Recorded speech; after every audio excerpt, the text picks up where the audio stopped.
Hey, welcome back. Today we're looking at Beowulf, and we're talking about the third big fight, the dragon battle. As we were closing out our last episode, we saw Beowulf give one final boast as he's waiting to face the dragon, and he decides to go alone. And he says, I wish I could go without my sword, but, I just have to use it since he's a fire-breathing dragon. And there are a lot of questions that we're asking ourselves as we get to this final fight. Is Beowulf going to succumb to some of those dangers that we've seen? Has he fulfilled himself fully as a leader and as a hero? What is the meaning of this final battle in terms of leadership and heroism? Howell Chickering, in his commentary, talks about how the second section of Beowulf, the section where he's an old man, is organized very differently than the first half of the book. The narrative style is different. It's very circular. We keep flowing in and out of stories from the past. And not only that, but instead of foreshadowing and hints, we get some very clear statements about how all of this will end before we even enter the fight. And we wonder, is this Beowulf's place to stand up and fight the dragon? The text isn't always abundantly clear, and we'll explore that as we go forward. But we also noticed the Christian overtones to what's going on here. We noted that Beowulf had 12 companions. One of them was a traitor, someone who had woken the dragon. We also have the serpentine dragon nature of his enemy, and how that reflects clear biblical imagery of Satan and evil. And we have Beowulf as this grand hero sacrificing himself for his people. As we go on, we'll notice a few other little details that seem to also support this reading. But at the same time, the reading is never explicit. It's equally possible to see Beowulf as potentially very prideful here. So let's look at what happens as he steps up against this dragon.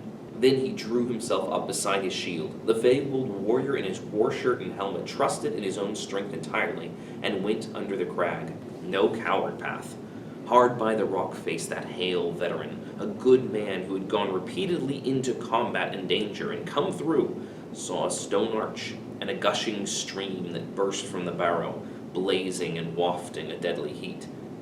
It would be hard to survive unscathed near the horde, to hold firm against the dragon in those flaming depths.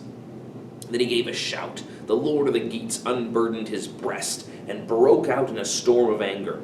Under gray stone, his voice challenged and resounded clearly. Hate was ignited. The horde guard recognized a human voice. The time was over for peace and parleying. Pouring forth in hot battle fume, the breath of the monster burst from the rock. There was a rumble underground, down there in the barrow. Beowulf the warrior lifted his shield. The outlandish thing writhed and convulsed and viciously turned on the king, whose keen-edged sword, an heirloom inherited by ancient right, was already in his hand. Roused to a fury, each antagonist struck terror in the other. Unyielding, the lord of his people loomed by his tall shield, sure of his ground, while the serpent looped and unleashed itself. Swaddled in flames, it came gliding and flexing and racing towards its fate. Yet his shield defended the renowned leader's life and limb for a shorter time than he meant it to. That final day was the first time when Beowulf fought, and fate denied him glory in battle. Notice the clear weird for both parties. For Beowulf, this is going to be his final day, and for the dragon, it's racing towards its fate. So the king of the Geats raised his hand and struck hard at the enameled scales, but scarcely cut through. The blade flashed and slashed, yet the blow was far less powerful than the hard-pressed king had need of at that moment. The mound keeper went into a spasm and spouted deadly flames. When he felt the stroke, battle fire billowed and spewed. Beowulf was foiled of a glorious victory. The glittering sword, infallible before that day, failed when he unsheathed it, as it never should have. For the son of Ecgtheow, it was no easy thing to have to give ground like that and go unwillingly to inhabit another home in a place beyond, so every man must yield the leasehold of his days.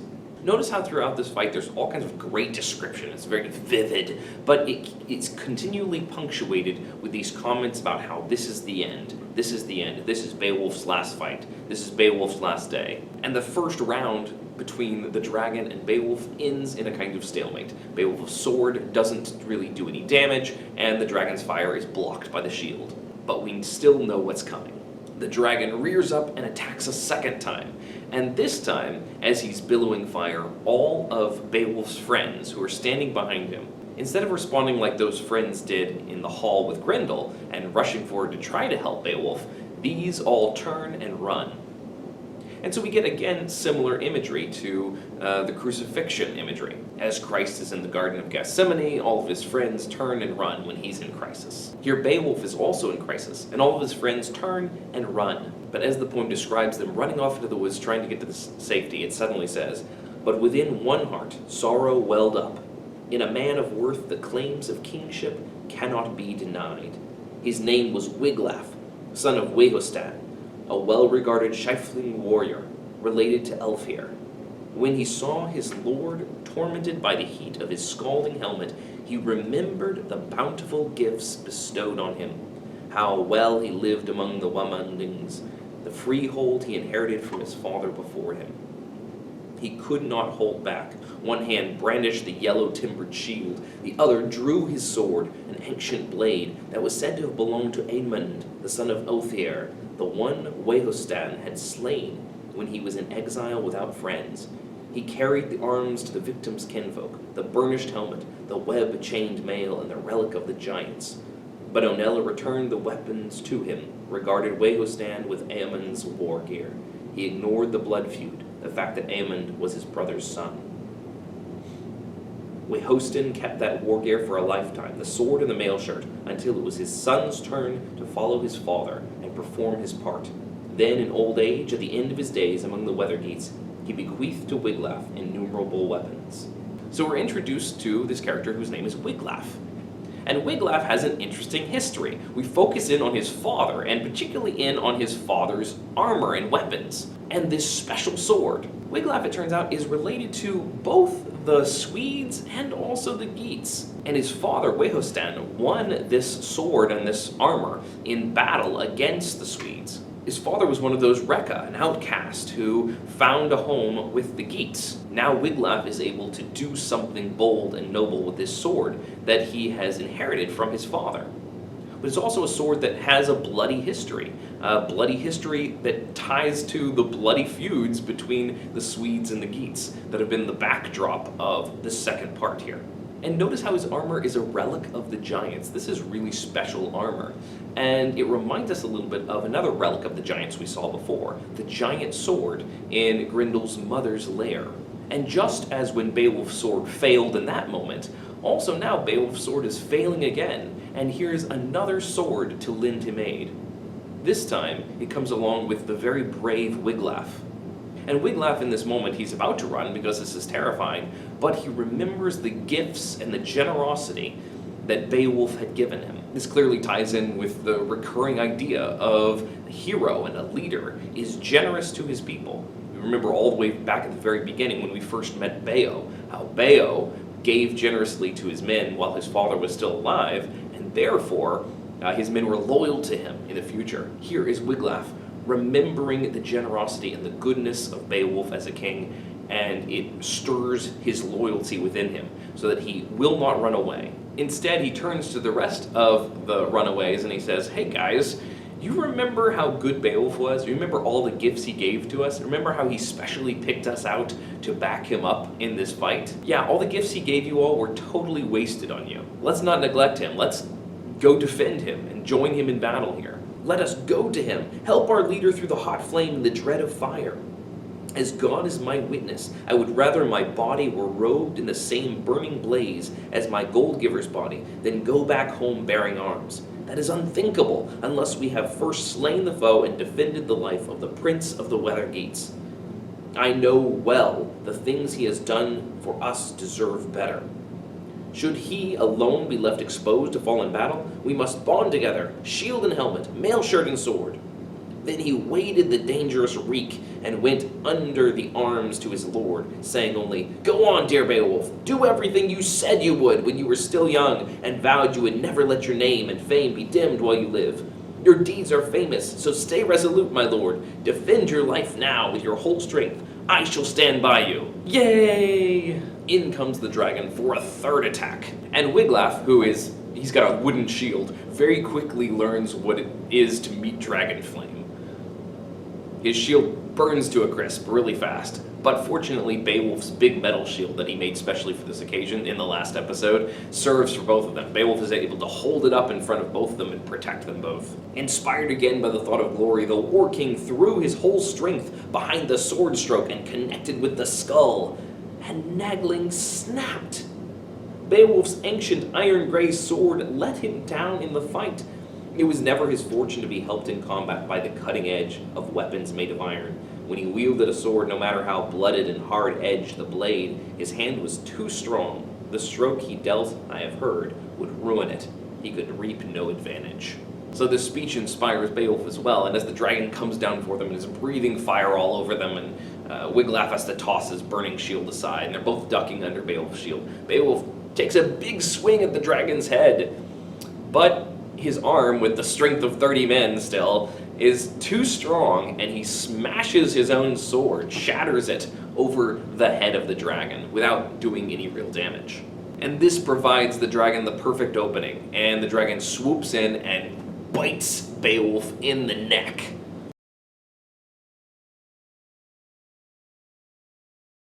When a chance came, he caught the hero in a rush of flame and clamped sharp fangs into his neck. Beowulf's body ran wet with his lifeblood. It came welling out. In this moment, Wiglaf sees Beowulf taking this fatal bite, and he pulls his own sword and slashes not at the dragon's head, but at its side. In the process, after ducking out from under Beowulf's shield, he completely burns his hand, but he manages to skewer the dragon. And once the dragon is stabbed once, it lessens the amount of fire, giving the already mortally wounded Beowulf a chance to whip out his hunting knife and plant it inside the dragon. Once again, the king gathered his strength and drew a stabbing knife he carried on his belt, sharpened for battle. He stuck it deep into the dragon's flank. Beowulf dealt it a deadly wound. They had killed the enemy. Courage quelled his life. That pair of kinsmen, partners in nobility, had destroyed the foe. So every man should act, be at hand when needed. But now, for the king, this would be the last of his many labors and triumphs in the world. Then the wound dealt by the ground burner earlier began to scald and swell. Beowulf discovered deadly poison suppurating inside him, surges of nausea. And so, in his wisdom, the prince realized his state and struggled towards a seat on the rampart. He steadied his gaze on those gigantic stones, saw how the earthwork was braced with arches built over columns. And now the Thane, unequaled for goodness, with his own hands washed his lord's wounds, swabbed the weary prince with water, bathed him clean, unbuckled his helmet. Beowulf not only has a huge gaping hole in his neck from where the dragon fangs sunk in, but he's been poisoned as well. The dragon's bite was poisonous, and he feels the poison working in him, and he knows that he's dying, and he sits down. And Wiglaf is nursing his wound as best he can, but there's no hope. And Beowulf, knowing that he's about to die, begins to say his last things to Wiglaf. Now is the time when I would have wanted to bestow this armor on my own son, had it been my fortune to have fathered an heir and live on in his flesh. For 50 years I ruled this nation. No king of any neighboring clan would dare face me with troops. None had the power to intimidate me. I took what came, cared for, and stood by things in my keeping. Never fomented quarrels, never swore to a lie. All this consoles me, doomed as I am and sickening for death. Because of my right ways, the ruler of mankind need never blame me when my breath leaves my body for murder of kinsmen. So he says this last speech, recognizing I have been a good ruler. I have done what's right. I'm thankful that as I die, I can look back at my life as a life well lived, where my time of leadership was never tainted by any of the selfishness that I was warned against. You remember Heremod, you remember the Sermon of Hrothgar, the selfishness and greed that he was warned against there. Beowulf never suffered from that. Did he suffer from when? Did he face disaster unprepared in the end? We still need to explore that question a little bit further. But he says, as he's dying, I lived a good life. However, at this point, something happens. He turns to Wiglaf and says, Go now quickly, dearest Wiglaf, under the grey stone where the dragon is laid out, lost to his treasure. Hurry to feast your eyes on the hoard. Away you go. I want to examine that ancient gold, gaze my fill on those garnered jewels. My my going will be easier, for having seen the treasure, a less troubled letting go of the life and lordship I have long maintained. So my last wish here, as I'm dying, is to look on that gold that I just won. And all of us are going, oh no, is this finally a succumbing to the greed? Is the curse finally coming true? And Beowulf not only succumbs to a disaster, but he also turns to greed in his final moments here. After living such a good life, Wiglaf obeys and he hurries down into the cave down below. There is this amazing treasure, and it describes it in detail. And as it describes it with wonder, but it also describes it in terms of tarnish and rot.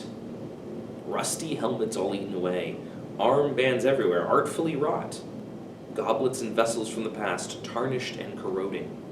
How easily treasure buried in the ground, gold hidden however skillfully, can escape from any man. There's a good and a bad here, and so there's an ambiguity this whole time. Is this something that is a blessing or a curse? And clearly throughout the end, as we talk about the treasure, we are remembering the lost clan that buried it here from the last episode, and how it did them no good. And so he grabs up a bunch of really good stuff, and a banner and a bunch of gold things, and he hurries back. He's worried that he's not going to get back in time, and Beowulf will already be dead by the time he gets up there. So he came to the place carrying the treasure and found his lord bleeding profusely, his life at an end.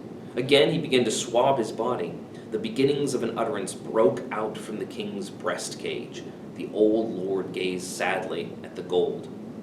To the everlasting Lord of all, to the King of glory, I give thanks that I behold this treasure here in front of me, that I have been allowed to leave my people so well endowed on the day I die. Now that I have bartered my last breath to own this fortune, it is up to you to look after their needs. I can hold out no longer. Order my troop to construct a barrow on the headland of the coast after my pyre has cooled. It will loom on the horizon of Hronas, and be a reminder among my people, so that in coming times crews will call it Beowulf's Barrow, as they steer ships across the wide and shrouded waters. Then the king, in his great-heartedness, unclasped the collar of gold from his neck and gave it to the young thane, telling him to use it and the war shirt and the gilded helmet well. You are the last of us, the only one left of the Wellmundings. Fate swept us away, sent my whole brave, high-born clan to their final doom. Now I must follow them. That was the warrior's last word. So as Beowulf sees the treasure, he thanks God for sending him this treasure as a blessing for his people. There's that recognition of providence there. There's also the sense that he didn't want the gold just to stare at gold as he's dying, but also because he hopes that it will give his people something now that he is no longer around to help them. And he sort of passes the mantle off to Wiglaf. Wiglaf, his nephew, who now will need to take charge of the Geats. And now that's Wiglaf's burden to bear. It's going to be a pretty hard burden. Says he had no more to confide. The furious heat of the pyre would assail him. His soul fled from his breast to its destined place among the steadfast ones. It was hard then on the young hero, having to watch the one he held so dear there on the ground going through his death agony. The dragon, from underneath, his nightmarish destroyer, lay destroyed as well, utterly without life. No longer would his snake folds ply themselves to safeguard hidden gold. Hard-edged blades, hammered out and keenly filed, had finished him, so the sky roamer lay there rigid, brought low beside the treasure lodge. Never again would he glitter and glide and show himself off in midair. Exulting in his riches, he fell to earth through the battle strength of Beowulf's arm. There were few indeed, as far as I have heard, big and brave as they might have been, few who would have held out if they had had to face the outpourings of that poison breather, or gone foraging in the ring hall floor and found deep barrow dweller on guard and awake. The treasure had been won, bought and paid for by Beowulf's death. Both had reached the end of the road through the life they had been lent. Cycling around and around and repeating that idea, here they both lay, the dead dragon and the dead hero. And now, all that we have left is to find out what's up with that treasure, what's going to happen as we honor Beowulf in his funeral. We'll save that for the final episode next time. Thanks for watching. You can click to subscribe or to watch another episode, and I'll see you next time. Bye-bye.